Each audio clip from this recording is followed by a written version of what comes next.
updating of the library takes place via an SD card that just gets swapped out when new content comes, if it's a big update. If it's a small update, we can do the update offline over the air, which is using the same Wi-Fi signal that you would connect to. Mr. Peter, a teacher in a refugee camp in Ethiopia, his students are learning numeracy and literacy. The children can learn on their own. They're playing and they're learning.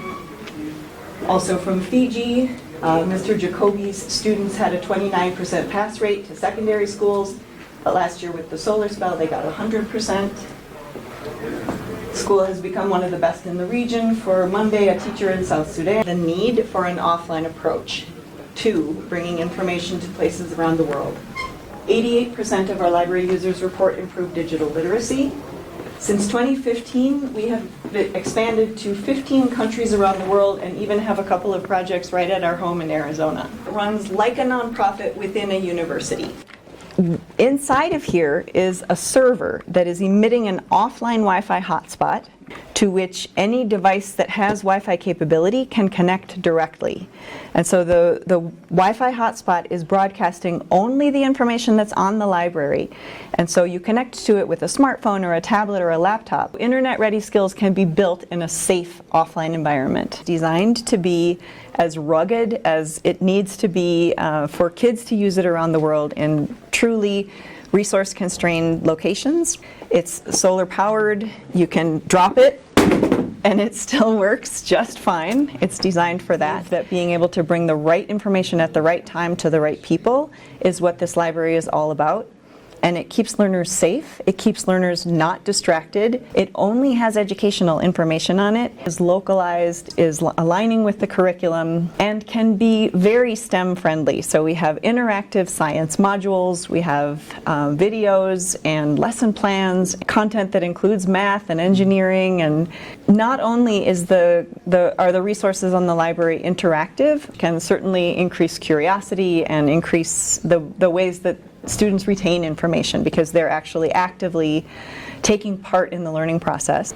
Having access to all of that information in one place at the same time that they don't need to, search out to the ends of the internet if they even have internet connectivity at all.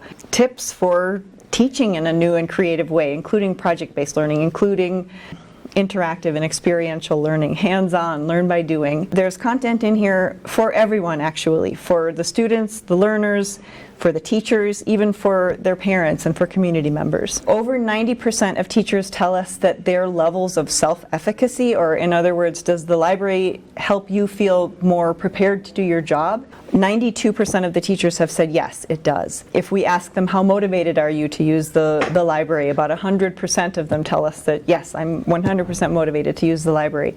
We see it in test score outcomes. Specific schools that we've heard from that went from a 29% exit exam pass rate to a 100% exit exam pass rate, so that all of the students at that particular school could now go on to secondary school. Nurses telling us that they feel better prepared to treat their patients, so they can now make patient care plans when they couldn't before. And we have a conservation agriculture library.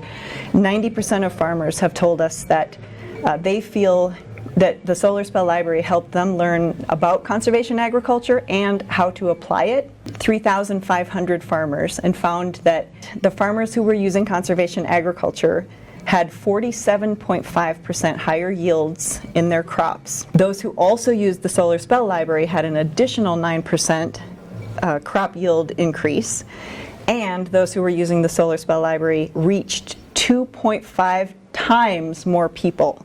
So this just multiplies the number of people who can be reached around the world. The people need to thrive in the digital age.